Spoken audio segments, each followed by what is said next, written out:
اللهم صل على سيدنا محمد وعلى آله وصحبه أجمعين. Assalamu alaikum wa rahmatullahi wa barakatuhu.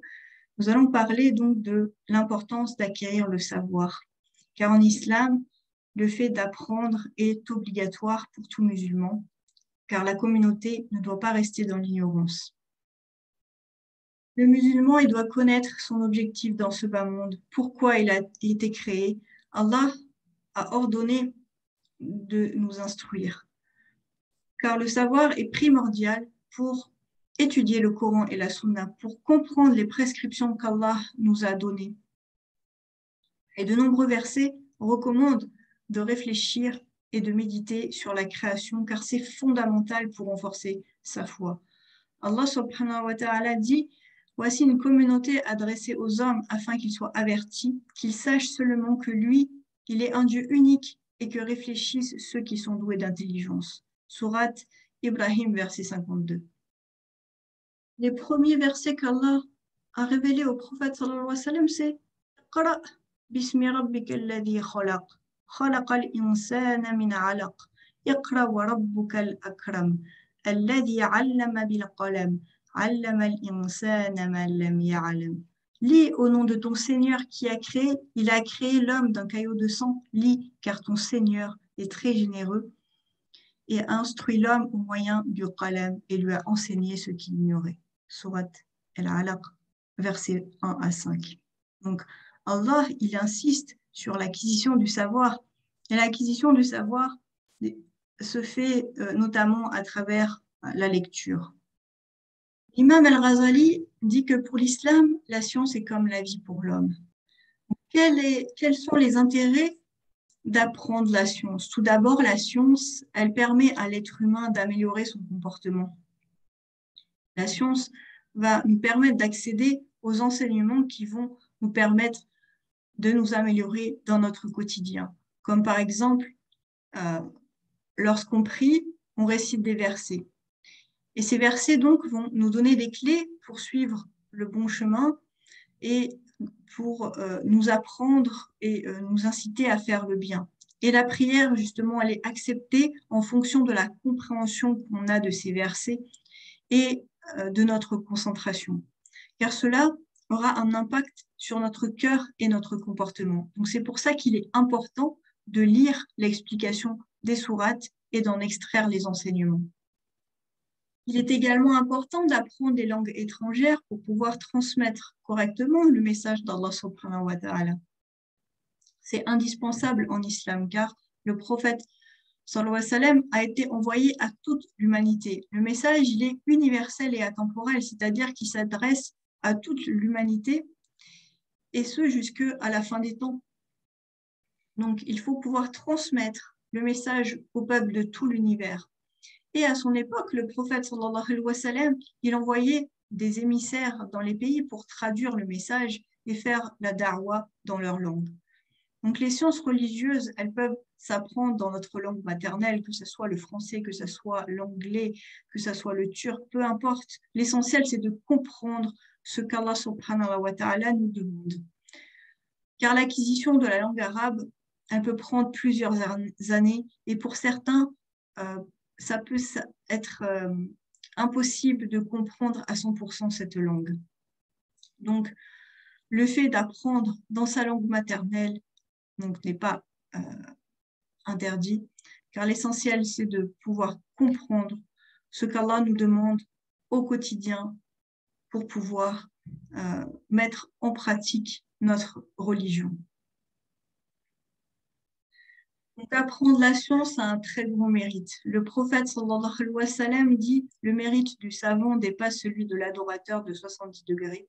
L'espace entre les 2 degrés équivaut à la distance parcourue à marcher pendant 70 ans. Ceci parce que le démon introduit chez les gens une innovation blâmable, mais le savant s'en aperçoit l'interdit, tandis que l'adorateur qui est absorbé par l'adoration de Dieu ne s'en occupe pas et ne la voit pas. Le prophète sallallahu alayhi wa sallam dit également: celui qui emprunte un chemin pour acquérir le savoir, Allah lui facilite un chemin vers le paradis, et les anges rabaissent leurs ailes envers celui qui cherche le savoir en signe d'humilité, de respect et de satisfaction. Il est important d'apprendre la science et pas que les sciences islamiques, mais toutes sortes de sciences, connaître ce qui est bien, la sagesse qui se cache derrière les prescriptions, les éléments qui permettent d'éviter les préjudices, mais également d'apprendre le droit qu'a Dieu sur les hommes, ainsi que les devoirs et les droits que les hommes ont entre eux. Donc, connaître également la grandeur d'Allah subhanahu wa ta'ala en méditant et en étudiant sa création, car il appelle à réfléchir donc sur le monde dans sa globalité. Donc, on doit toujours être en quête de la recherche de la science. Le savoir permet de renforcer sa foi, car au plus on apprend et au plus on va craindre Allah subhanahu wa ta'ala. Et également, ce qui est très important, c'est que celui qui transmet à celui qui ne connaît pas, bah, c'est une aumône qui reste après sa mort. Le prophète sallallahu alayhi wa sallam a dit, quand la personne meurt, ses œuvres s'interrompent, sauf trois. Une aumône durable, une science profitable et un enfant vertueux qui invoque en sa faveur, rapporté par Muslim. Et la science est d'autant plus importante pour la femme, car c'est elle qui est en charge d'éduquer les futures générations. Donc le fait d'être une femme, d'être mère, n'est pas un obstacle à la recherche du savoir. Et il faut lire les biographies des femmes à l'époque du prophète sallam, les biographies des mères des croyants, et également toute biographie de femmes qui ont eu un rôle dans la science au fil du temps.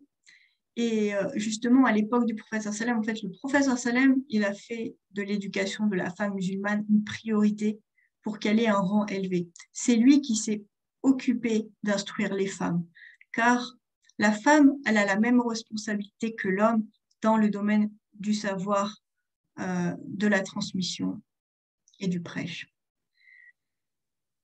Donc la femme, elle n'hésitait pas à supporter les difficultés du voyage pour chercher la science. Elles apprenaient, mais surtout elles mettaient en application ce qu'elles apprenaient.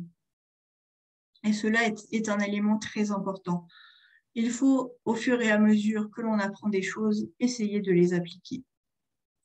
Et surtout, elles étaient assidues et toujours à la recherche du savoir, car elles savaient la responsabilité que la femme a dans ce domaine-là. Donc l'acquisition du savoir, c'est vraiment quelque chose d'important pour pouvoir éduquer les futures générations, pour pouvoir transmettre le message d'Allah subhanahu wa ta'ala de la meilleure manière. Mais il faut apprendre en étant accompagné de professeurs qualifiés parce qu'on ne peut pas juste ouvrir des livres, les lire, prendre des informations par-ci, par-là et les transmettre.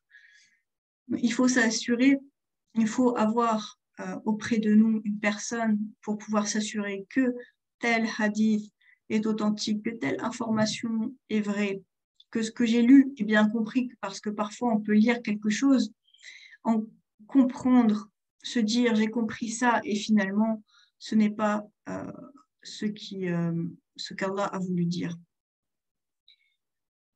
Parfois également dans les ouvrages, l'auteur ne va pas détailler et ne peut pas détailler tous les sujets dans un seul et même ouvrage.